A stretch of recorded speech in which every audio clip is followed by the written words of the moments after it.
listening to the Zero Hour. Rest your eyes.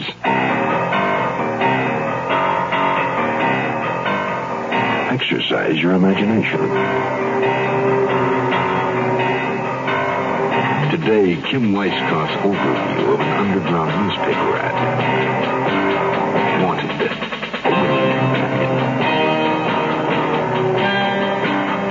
Starring William Shatner. In a Mutual Broadcasting System presentation of The Zero Hour. Brought to you by the Ford Motor Company, Shenley Industries, Matus Wine, Beech Nut Chewing Tobacco, and Dial Soap. This is the Zero Hour on Mutual Radio.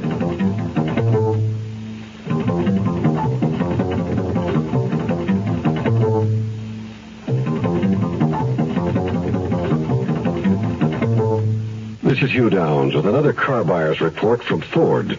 Car size and fuel economy are important considerations today, but so is the total cost of ownership, which involves purchase price, trade-in value, and operating economy. And Ford feels if you compare mid-size cars, you'll choose Ford Torino. Take some operating economy examples. Torino offers gas-saving steel-belted radial-ply tires standard, runs on regular gas, and has a 26.5-gallon fuel tank. That's 20% more capacity than its closest sales competitor. And compare some scheduled maintenance costs. You'll find in the course of 50,000 miles that compared to its closest sales competition, Torino's chassis is scheduled to be lubricated only once to their 8 times. Spark plugs are scheduled to be replaced only half as often. Everyone says compare. Ford says compare not only the cars, but the total cost of owning a car. The closer you look, the better we look.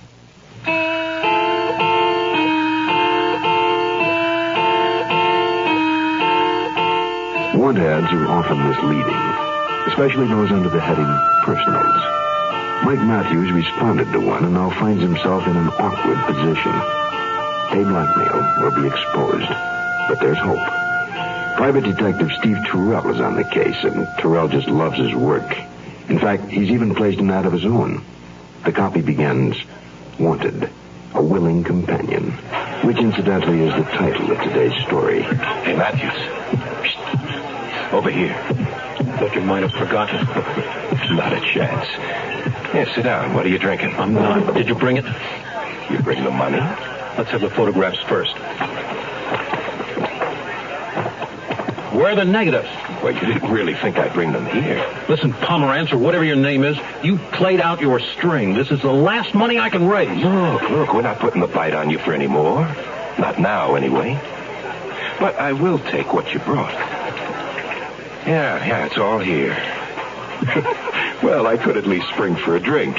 What'll you have? Just stay away from me, Pomerantz. You and that girl both. Now, behave yourself, Matthews.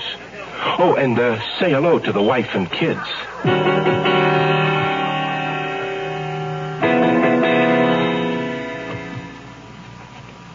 Hi, Mike.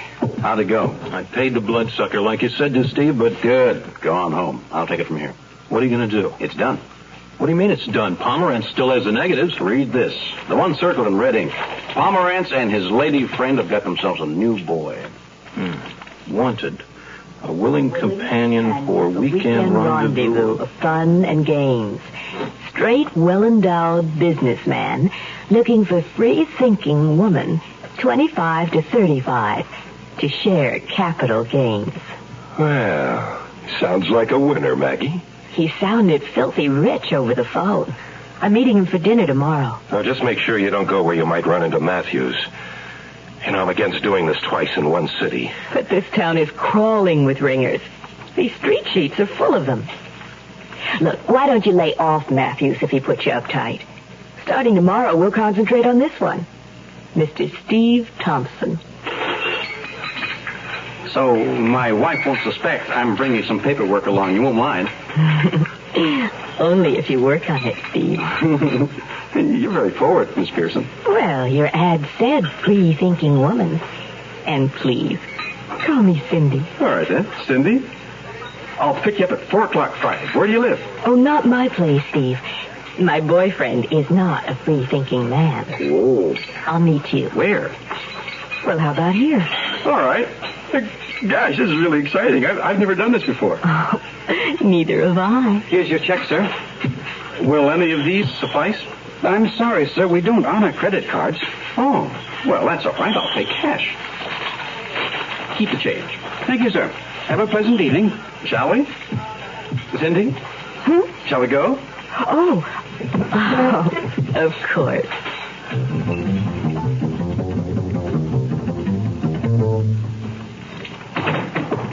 Vic! Yeah, I hear you. Oh, Vic, this one's too good to be true. Yeah? Well, you better be careful of him then. No, I mean it.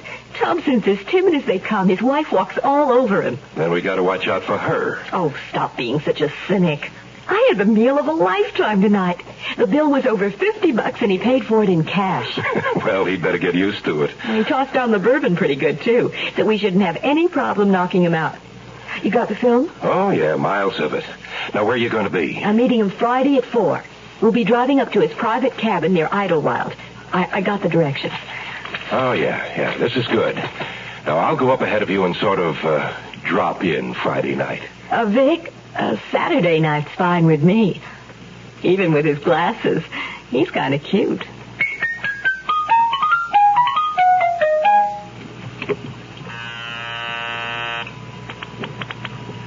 Terrell here. Steve, it's Mike. What happened? Well, it's all shit. I said. What took you so long to call? It's family night. I had to take Diane and the boys to the movies. Mm-hmm. We just got back. Hurry, I don't want her to get suspicious. Well, I'm a little bummed. Steve, will you tell me what happened? Oh, well, a friend of mine has a cabin in the mountains, so stop by my office tomorrow and I'll give you directions. I already gave them to the girl to pass along. You think she went for it? Mike, you missed an Academy Award performance. I'll be sure not to miss the next one. Mike, who's that? It's Steve Terrell, private eye extraordinaire. Yes, Frank. Next time you have a show on the air, call me sooner. It's Frank Vaser. There's a rehearsal in my office at 10 in the morning. Can you make it? Oh, who's Frank Vaser? He's a writer friend of mine. Mike? Oh, sure, Frank. I wouldn't miss it for the world. Okay, I'm passing out now. Bye. Mike, go up and say goodnight to the boys. Sure, in a minute. Is something the matter? No, why? You just seem nervous lately. Oh, it's business, honey. I've got this impossible new account. Can I do anything to help? No. I should have the deal closed by Monday. Now we're digging ditch, and I'll never get rich, but I've learned me a lesson or two. You judge a good man by the dirt on his hands and beech nuts the tobacco you chew. Since I was a kid, each thing that I did helped teach me what I'm telling you. When you fight, it's to win. When you're right, don't give in. And beech nuts the tobacco you chew. Great thing about being raised around here is they raise you on beech nut chewing tobacco. Like they say, beech nuts the tobacco to chew, cause it just keeps on getting better, moister, more satisfying. Beech nuts all you ever need to learn about chewing tobacco. Now, Poppy might yell, but he taught us kids well, and most things he said I still do. I'll live by my word, don't repeat what I've heard, and beech nuts the tobacco I chew.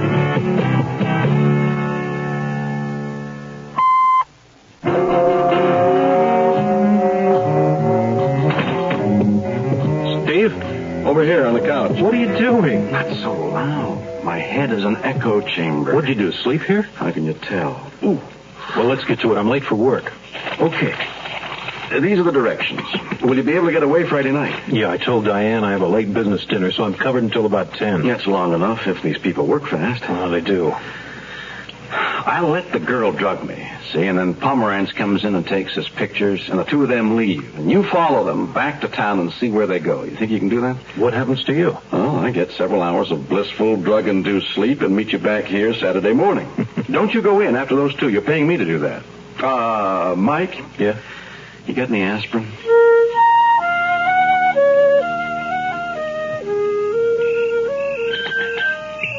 My Steve, you certainly like your bourbon. Well, I'm just a little nervous. Steve, come here. Drink up and we'll... How did you put it? Share the wealth? Gosh, Cindy, I don't know. Don't you like me, Steve? Sure, I like you. It's just... Well, drink your drink and then Cindy's going to show you how a free-thinking woman has a good time. There. Hey, what are you doing? Taking off your shirt. What for? Well, don't be scared. I'll take off my own shirt if you don't mind. All right. In that case... Hey, wait. What are you doing there? I'm taking off my clothes. Would you rather do it? No, I'm a little dizzy. I'll turn out the lights. Cindy? Yes? Oh, poor Steve. Vic! All right, get ready. I'll put him on the bed. Yeah, get his pants and shoes off. I'll set up the camera. What should I do with his glasses? Well, does he wear them all the time? I think so. Well, then put him on them, then. We don't want his wife to think it's somebody else. You ready? How's this? Yeah, that's good. Now hold that pose. Now roll him over. Yeah, that's good. This is always worth plenty. No, I can't see his face. There. Hold it there. Good, we got enough. Now get your clothes on. Look at him. Is that a face a mother could love? Come on, let's go. Oh, wait a minute, my ring. I must have dropped it somewhere. Forget the ring. Forget you. Well, I'm not sticking around here. Oh, go on, I'll get home. Steve might have to hitchhike, but that's the way it goes. All right, but don't be long. You hear me, Maggie? Just develop the film. I can take care of myself.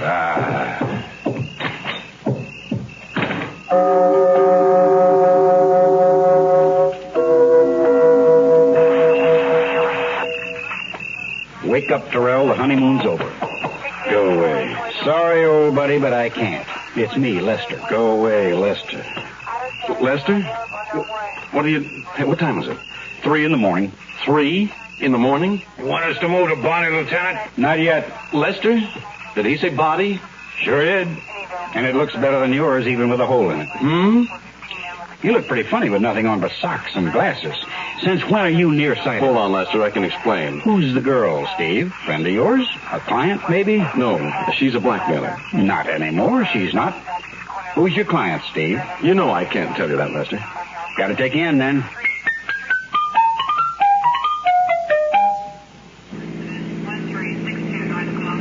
Lester, can I ask you for a favor? Ask. Turn me loose. I'll bring you the killer inside of 24 hours. Can't do that, Steve. Yeah, I know. You didn't kill her, did you, Steve? Lester, really? Sorry, I had to ask. We found the murder weapon in the room. It's registered to you. Well, you better pull over then, Lester. Can't do that, Steve. Hate to tell you this, old buddy, but this gun I've got pointed at just says you can.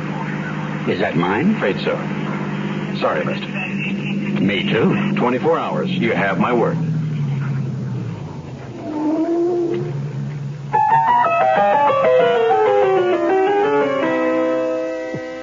Orange or glad? Glad is what happens when you use Dial soap. Orange or glad? It starts right out with a clean, fresh scent that's like nothing else. Orange or glad? To get you going clean and fresh. Orange or glad? Orange or glad? To your style. Orange or glad? To your style. Orange or glad? Orange or glad? To your style. Orange or glad? Dial washes away the cause of odor on your skin. You just can't buy a better deodorant soap than Dial. And that's saying something.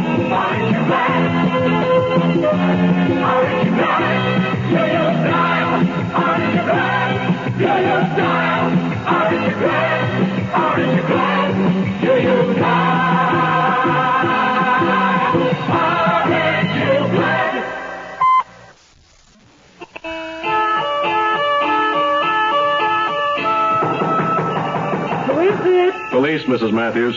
Just a minute. Yes? Sorry to bother you at this hour, Mrs. Matthews, but is your husband home? Could I see your identification? Oh. You mean since I'm not wearing a uniform? Mm-hmm. I'm a plainclothes officer. This is my ID card. May I see it, please? Oh, this says you're a private investigator, Mr. Terrell. Well, that's true. What are you doing here? I'll be frank. Your husband's a client of mine, and I have to see him now. I'm afraid you can't. Mike's not here. He's not? Have you seen him at all tonight? Just for a few minutes. He ran in and ran out. He's closing a business deal. Well, where'd he go? Do you know? If I tell you, can I go with you? I really don't think you should. Then I won't tell you. Wait. All right. I wrote down the address. I'll get it. Hurry. I've got a borrowed car.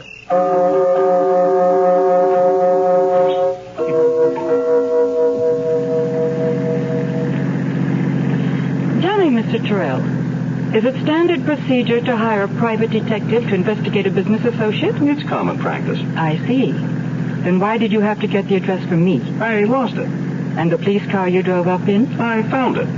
Mr. Terrell, you don't expect me to believe all this. It's not very convincing, is it? Not very. Oh, what's the matter with this car now? Better pull over. The engine's overheating. Oh, well, what do we do now? Walk. It's not far from here.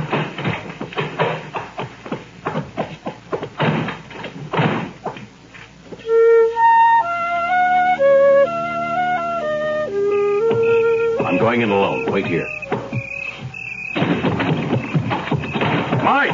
Mike, what happened? You're not making yourself clear. Let me get that gag off. This clear enough, Thompson? Drop the gun. Oh, now I understand. This was a setup. What are you, jerk, a cop? No, just a jerk. Where's Maggie? Who? The girl you were with. Oh, yeah. Cindy. How should I know? Oh, she ain't come back yet. Looks like we all wait together. Sit down next to your friend there. All right, now put your arms in back of you. There. That's a little tight. Well, that's the brakes. Very interesting. Steve Terrell, private investigator. Hey, I got something to show you. Don't go away. Nice going, Mike. You think you're in trouble? I had to steal a patrol car to get here. You're going to learn not to speak with your mouth full. Well, the pictures are still in the fixer, but I thought you might want to look at them anyway. Not bad. A little grainy, but hey, did I do that? You've seen enough, Private Eye. Oh!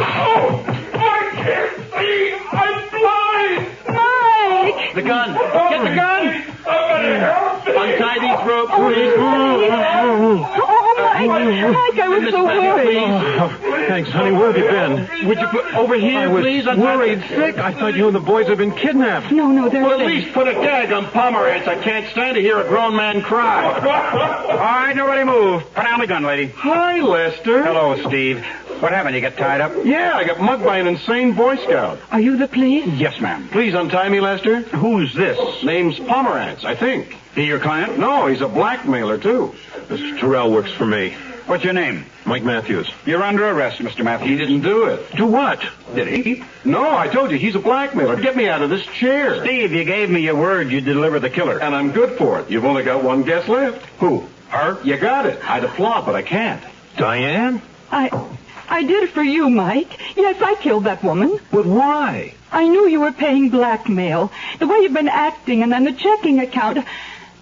I've been following you. You have? That's how you got my gun, right? That's right. You want to know how I figured it out? First, you came to the door tonight wearing stockings under your robe. Then I wondered why you'd leave your children alone in an empty house. Then your car. A cold motor doesn't overheat. Then... That's all, Steve. No, but there's more. Sergeant, take him away. Oh, Lester, how'd you know to come here? Someone left a note on your office door telling you to meet them here. Must have been Matthews. Gee, that's rough about his wife. Will you untie me now? Sure. Hey, what's the idea? Why the handcuffs? Sorry, Steve, got to take you in. What for? Aggravated assault, grand theft auto, impersonating an officer.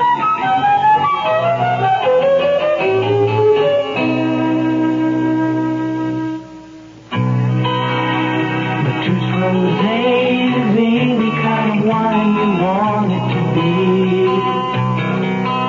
It's a picnic wine, a candlelight wine.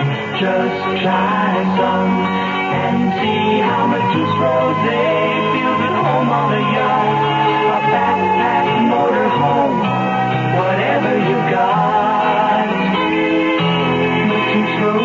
me. You like it a lot. Try some and you'll see. Matus is a rosé wine imported from the old world to go with everything good.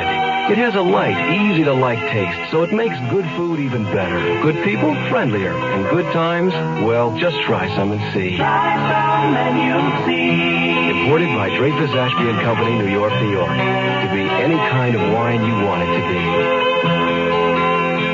Hey, hey, hey, Matus Rosé. I'm Rod Serling. Close your eyes. Exercise your imagination. And join us again on our next presentation of The Zero Hour. Wanted, A Willing Companion is an original radio drama adapted by Kim Weiskamp. William Shatner was heard as Steve Terrell. Featured in the cast were Keith Walker, Riley Robbins, Alan Bergman, Julie Bennett, and Sam Edwards. The Zero Hour, created by J.M. Kholos, directed by Don Hills, is produced in Hollywood for the Mutual Broadcasting System by Radio Productions Incorporated.